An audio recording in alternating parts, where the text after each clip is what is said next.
Assalamualaikum. Gimana kabarnya ini? Nah, sekarang kan bulan puasa. Jadinya kita itu harus tetap semangat. Semangat puasanya dan semangat ibadahnya. Oke.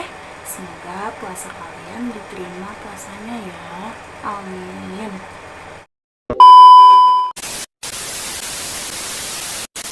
Di sini aku mau menjelaskan tentang perbankan syariah.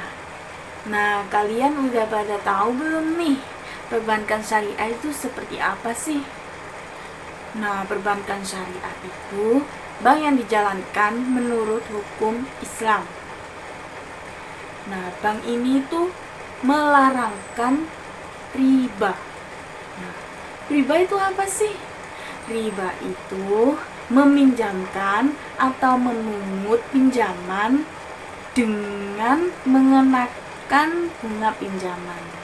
Jadi misalnya kita mau buka usaha, lalu kita itu pinjam dana. Nah, pinjam dana itu kita itu nggak dikasih bunga pinjaman gitu. Kegiatan usaha bank syariah ini ada banyak. Nah, seperti mudharabah. Mudharabah itu kerjasama antara dua orang atau lebih, di mana pemilik modal atau yang disebut sahibul amal mempercayakan kepada pengelola modal yang disebut mudharib dengan perjanjian di awal. Tujuan dalam mudharabah yaitu memberikan imbalan kepada pemilik dana dari hasil usaha yang diperoleh oleh pengelola dana yang porsinya itu disepakati dari awal. Nah, jadi hasil yang diperoleh dari pemilik dana sangat tergantung pada pengelola dana. Kegiatan usaha bank syariah selanjutnya ada musyarakah. Nah, musyarakah itu kerjasama antara dua pihak yang saling memberikan kontribusi berupa dana untuk membangun sebuah usaha dengan keuntungan dan resiko yang akan ditanggung bersama sesuai kesepakatan. Perbedaan mudharabah dan musyarakah itu beda banget. Dalam mudharabah itu modal hanya berasal dari satu pihak saja. Sedangkan dalam musyarakah modal berasal dari dua pihak atau lebih. Selanjutnya ada murabahah. Murabahah itu seperti apa sih? Nah, murabahah itu di mana bank syariah membeli barang yang diperlukan nasabah, kemudian menjualnya kepada nasabah sebesar harga perolehan ditambah dengan margin keuntungan yang disepakati antara bank syariah dan nasabah. Yang selanjutnya ada ijarah. Nah, ijarah ini adalah kontrak sewa di mana bank atau lembaga keuangan menyewakan peralatan, gedung, atau barang kepada salah satu pelanggannya dengan mengenakan biaya yang telah ditentukan dari sebelumnya. Contoh ijarah itu seperti rental mobil. Nah, penyewa memanfaatkan mobil, sedangkan pemberi sewa mendapatkan bayaran.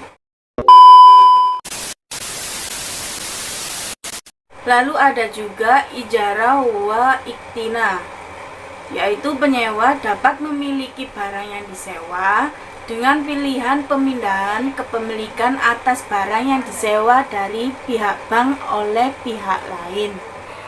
Nah, biasanya ada yang tanya nih, mengapa bank syariah dibutuhkan oleh umat Islam? Umat Islam itu memerlukan perbankan yang bebas bunga. Itu yang pertama. Yang kedua, tidak bersifat spekulatif. Terus yang ketiga, pembiayaan kegiatan usaha real. Nah, di sini itu ada prinsip utama bank syariah. Apa sih prinsip utamanya bank syariah itu? Yang satu itu penghindaran riba.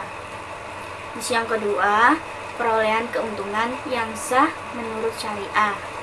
Lalu yang ketiga, menyuburkan zakat. Perbankan syariah ini sebenarnya fungsinya sama dengan perbankan konvensional. Tetapi bank syariah menggunakan beberapa skema yang bersesuaian dengan syariah Islam, sehingga memiliki beberapa perbedaan di dalam kegiatannya. Nah, kegiatannya perbankan syariah itu seperti yang pertama, berpedoman kepada prinsip syariah. Lalu yang kedua, penyaluran dana usaha yang halal dan menguntungkan. Lalu yang ketiga, menggunakan prinsip akad. Lalu yang keempat, keuntungan dihitung berdasarkan sistem bagi hasil. Lalu yang selanjutnya, jumlah angsuran tetap hingga akhir pembiayaan. Lalu terjalin hubungan yang baik sebagai mitra usaha.